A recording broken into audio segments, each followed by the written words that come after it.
So this guy, James Charles, is angry at Alicia Keys. He puts out a tweet basically trying to shame Alicia Keys into this idea that, hey, you're not into skincare, you're not into makeup, so stay out of my line. Well, that got us thinking here at Be Smarter Than Your Neighbor. How much money is actually involved in this online beauty industry? How much is this industry worth? How much money is floating around the system? So let's take a look at the money. The first thing that I'm going to look at here is something by Pamela Danziger, 6 Trends Shaping the Global Beauty Industry. Well, we're not going to look at all 6 trends. What we're going to focus in is at this incredible number, the $532 billion a year business. These numbers are incredible, and they're incredible because the entire world is interested in skincare. The entire world is interested in this segment, this sector called cosmeceuticals. So as the size of this market increases, what's going to end up happening, and it is currently happening, is that these dollar amounts are being spread to more and more people. This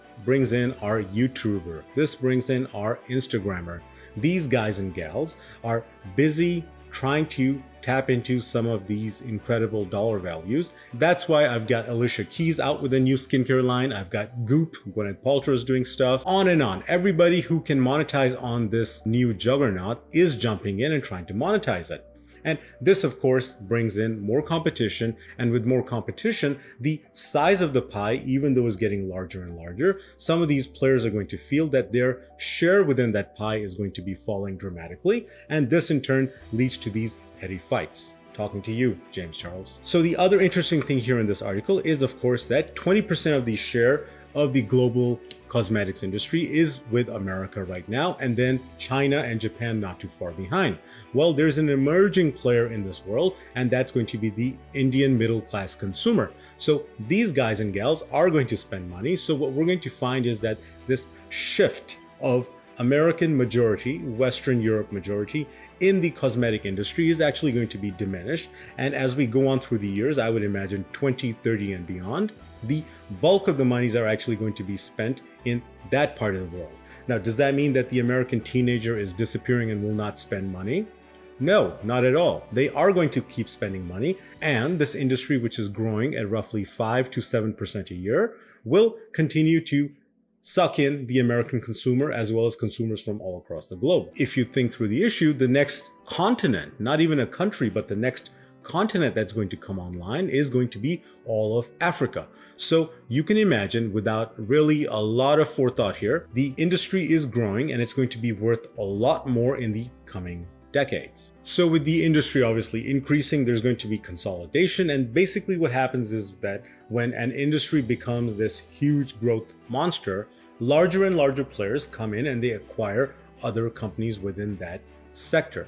Think about what happened in the tech world, all right? Go all the way from the 1990s on to today. The growth story is essentially a story of acquisition. You did Microsoft, Sun Microsystems, Intel, IBM, CompuWare, all these companies in some way or another acquired other smaller players, and then over time, these larger companies themselves merge and they consolidate themselves. As they do that, what happens? They get efficiencies of scale. Now these companies are able to dominate the greater world with a higher profit margin, and that ultimately is where this industry itself is headed.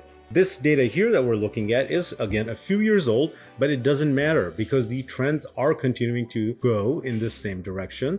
So we have L'Oreal sitting here at roughly 13.7%, Gillette sitting at 7.9%, I've got Clinique number 4, 5.96%. Of the entire marketplace, Pantene, Garnier, Estee Lauder, Dove.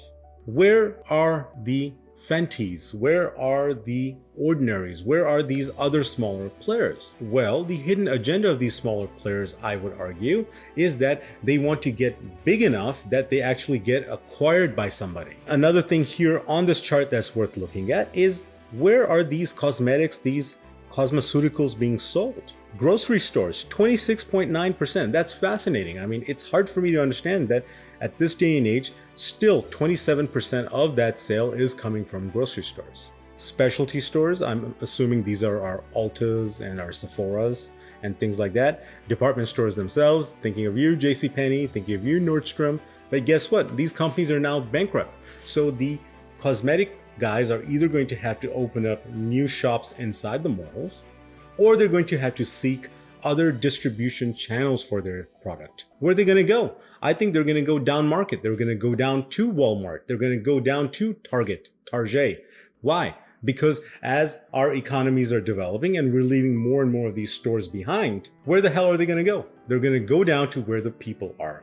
Don't be shocked if you see a Fenty product representative hanging out in aisle 14 of Kroger's. So as I bring this to an end, the idea here is that for us to understand that when we see Alicia Keys opening up something, when we see James Charles throwing shade at Alicia Keys or these other YouTubers fighting with each other, these fights are actually real. Now, they may not be out there throwing fists at each other, but there is a lot of money at stake. These guys and gals want to capture as much of that money as they can. And this number is going to reach $1 trillion in the next decade.